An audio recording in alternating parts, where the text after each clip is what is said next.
Pourquoi les mauvais locataires ne sont jamais expulsés rapidement? Donc dans cette vidéo, je vais vous parler des mauvais locataires et pas des squatteurs. Il faut savoir qu'un mauvais locataire, même s'il ne paye pas son loyer pendant des mois, des lustres, et qu'il vous doit des milliers d'euros, je ne sais pas combien, c'est toujours un locataire.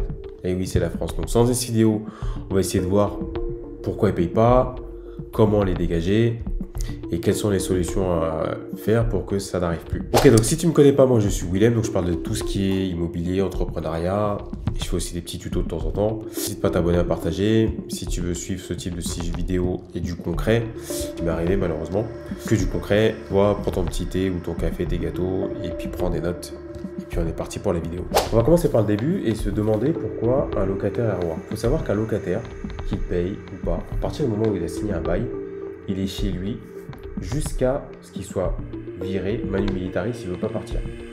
C'est-à-dire que si vous voulez qu'un locataire parte et qu'il doit partir de manière légitime ou pas, s'il ne veut pas partir, il ne part pas. Voilà, comme ça c'est clair et précis. S'il ne veut pas partir, il ne part pas. Déjà légalement, qu'est-ce que peut faire un locataire? Quand vous louez un logement à un locataire, il peut héberger quelqu'un. Voilà. Pour combien de temps? Je crois que légalement, il n'y a même pas de délai. Il n'y a même pas de délai légaux qui encadre ce truc-là. Donc il peut emménager quelqu'un. Il peut avoir un chien, il peut avoir un chat, il peut fumer, il peut, etc. Voilà. Légalement, impossible de l'interdire. Donc je sais qu'il y en a qui disent, qui mettent ça dans le bail, c'est ce qu'on appelle des clauses abusives. Vous ne pouvez pas mettre dans le bail, je veux pas que tu t'habilles en vert le dimanche. Clause abusive. Je veux pas que tu amènes un chien dans ma location. Clause abusive. Je veux pas que tu amènes des femmes de 2h du matin à 6h du matin. Clause abusive. Quand un locataire rentre dans votre logement, il fait ce qu'il veut. Voilà, comme ça c'est clair et précis. Il fait ce qu'il se veut dans le cadre de la loi, donc il ne dérange pas les autres locataires. Voilà. Il fait ce qu'il veut. Donc ça c'est le premier des points.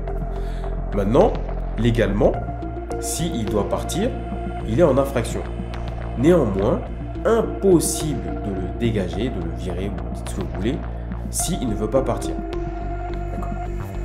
Donc comment on fait pour virer un locataire déjà de manière officielle? D'accord? Sans parler de ce qu'il paye ou ne paye pas.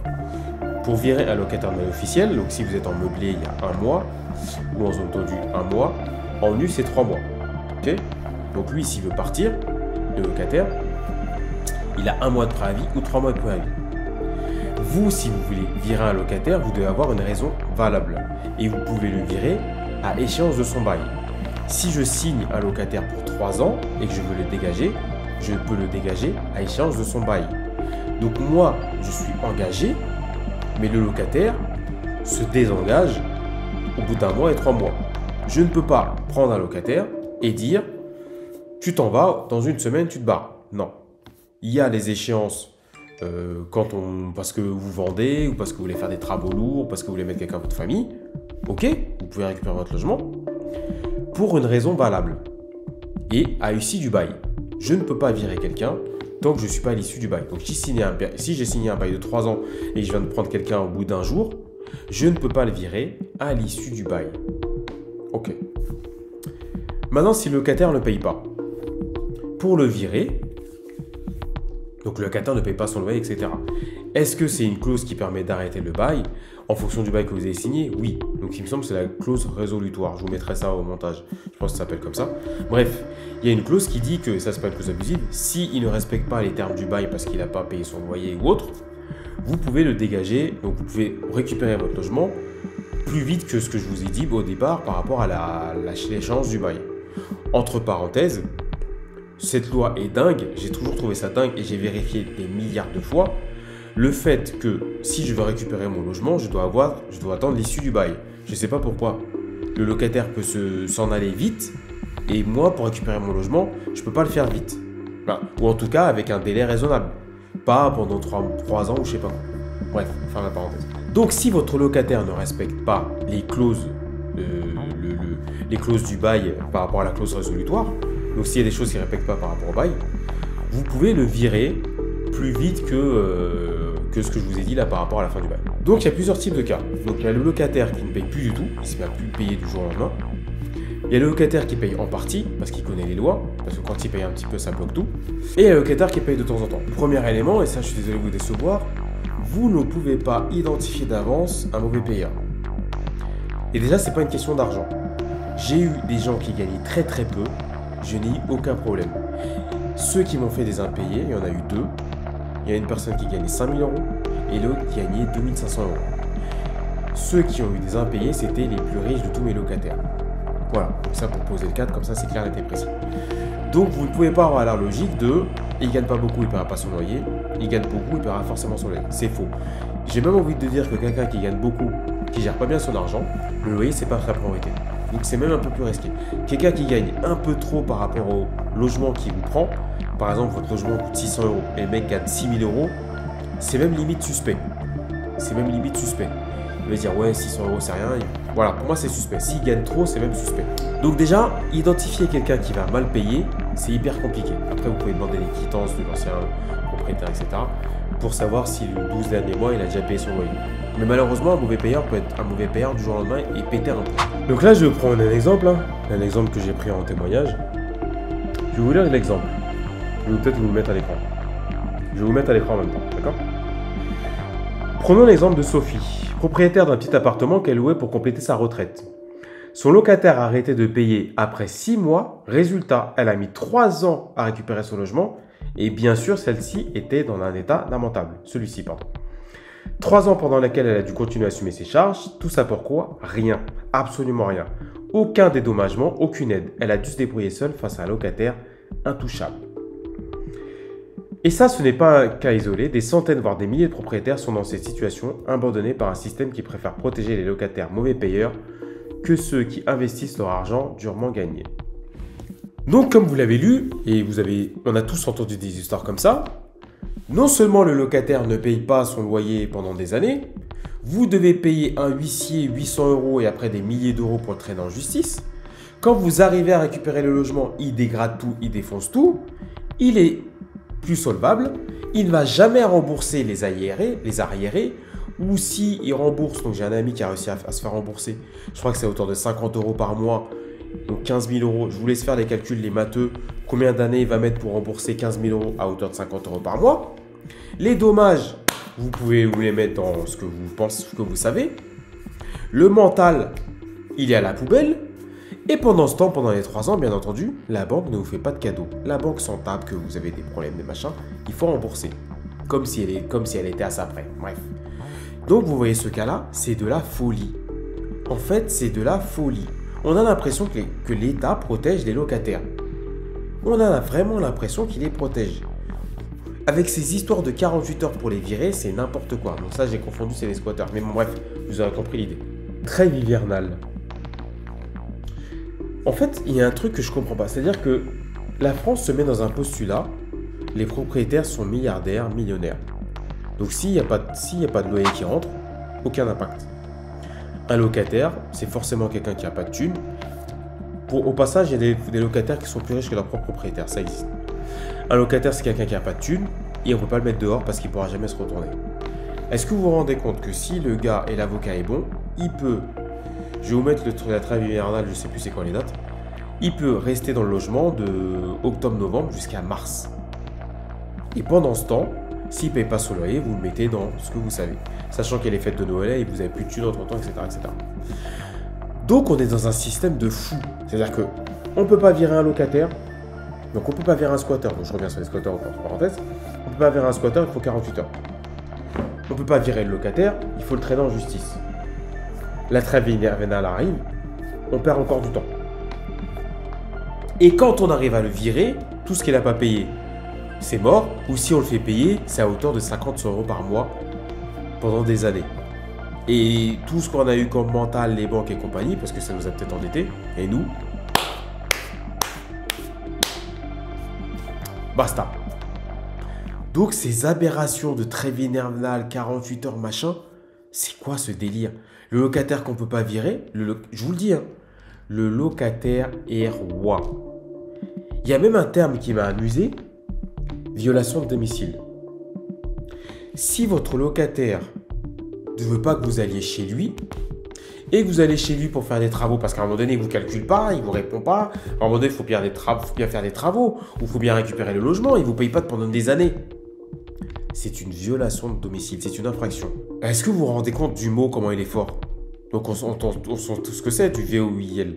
Vous vous rendez compte? Est-ce que vous vous rendez compte d'à quel point ce mot est fort pour décrire que nous, le logement où on paye un crédit, le locataire ne paye plus, on fait ça de domicile. C'est un truc de fou.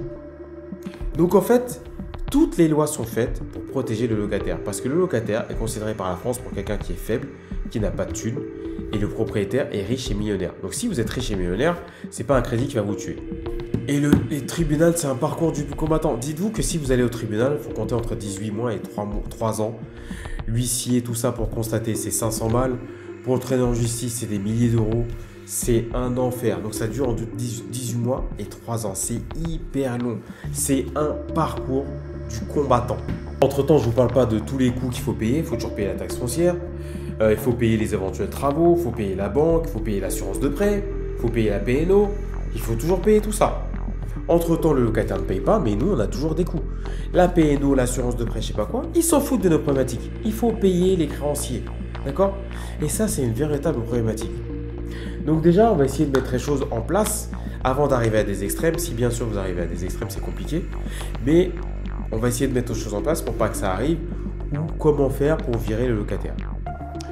Déjà, la première des choses, c'est que pour éviter que ça arrive, vous devez prendre des cautions parentales ou garanties visales. D'accord? Garantie visale, c'est une garantie de l'État, donc c'est eux qui se portent caution, ils mettent un mois à rembourser, ils remboursent au bout d'un mois, mais vous aurez la totalité, mais vous serez tranquille. Garantie visale. Garantie, ce que j'appelle parentale, c'est une garantie physique. Les parents, les grands-parents. Ne prenez pas le frère, la sœur, l'ami, le cousin, je sais pas quoi, non. Parents, grands-parents. Pourquoi? Parce que si ils ne payent pas, les parents et grands-parents seront touchés. Imaginez, je vous appelle et je vous dis votre fils ne paye pas. À moins que vous soyez un fou, on sera tous touchés. Donc moi j'ai eu le cas. Les grands-parents ou les parents, ils ont payé. D'accord? Garantie parentale, garantie visale.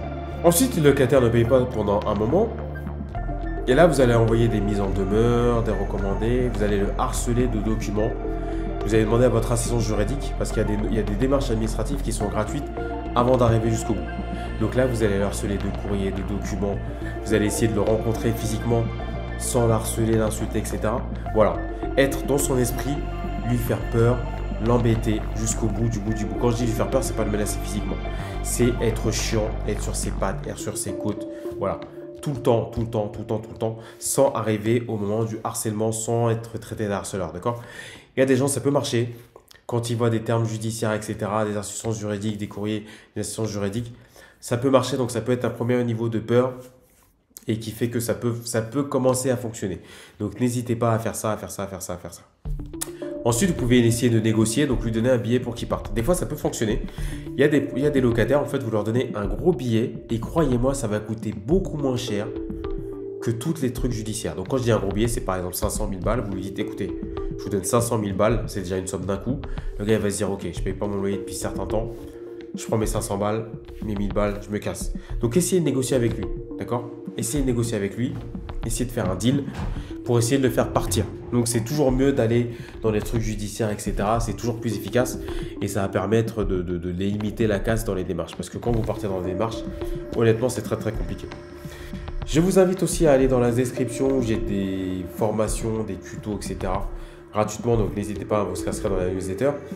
Après, il y a des choses que je ne peux pas développer ici, c'est beaucoup plus long, c'est un peu plus borderline, c'est légal, hein, mais c'est borderline, donc ça, vous venez voir sur Instagram, en DM, on en discute. N'hésitez pas en commentaire à dire les situations qui vous sont arrivées, comment vous avez fait pour vous en sortir. Mais en gros, si malheureusement vous avez dépassé le délai où on est en mois, en année, si vous allez en justice, ça va mettre entre 18 et 3 ans. Et c'est très très compliqué sans utiliser des techniques qui sont borderline pour limiter les délais. Donc je vous ai dit, il faut que le locataire, il faut l'embêter, lui envoyer des courriers tout le temps, des appels tout le temps, des messages tout le temps, des relances, des mises en demeure, tout le temps, tout le temps, tout le temps, tout le temps. Essayez de dealer avec lui, essayez de jouer sur la partie corde sensible, vous énervez, essayez d'analyser comment il est. Mais après, si vous laissez trop traîner les choses, si vous laissez des mois, des années la justice faire, ça ne va pas le faire. Donc essayez-vous d'anticiper, lui proposer un billet pour qu'il parte. Faire en sorte que ça se passe autrement. Essayez d'ouvrir une autre ligne EDF sur le même opérateur pour que vous preniez la main. Essayez de faire des trucs, voilà, essayez de voir tout ce qui peut l'embêter de près ou de loin. D'accord ? Merci d'avoir suivi cette vidéo. C'était pour dénoncer ce fait et d'essayer qu'on comprenne ensemble pourquoi les locataires sont si protégés. Je pense que les locataires sont bons en France. Je sais qu'il y en a qui vont se dire que bon, voilà, dans ta vidéo, il n'y a rien de magique. Rien n'est magique dans la vie. Après, pour les solutions un peu plus, voilà, il faudra revenir sur Instagram en DM ou en Messenger. Il n'y a pas de souci. N'hésitez pas à me rejoindre sur Instagram ici. Le but, c'est d'atteindre les 10 000. Si vous êtes encore là, commentez. Non, c'est plutôt de ce côté. Mauvais locataire. Proposez-moi d'autres sujets de vidéo et la team, on se rejoint pour une prochaine.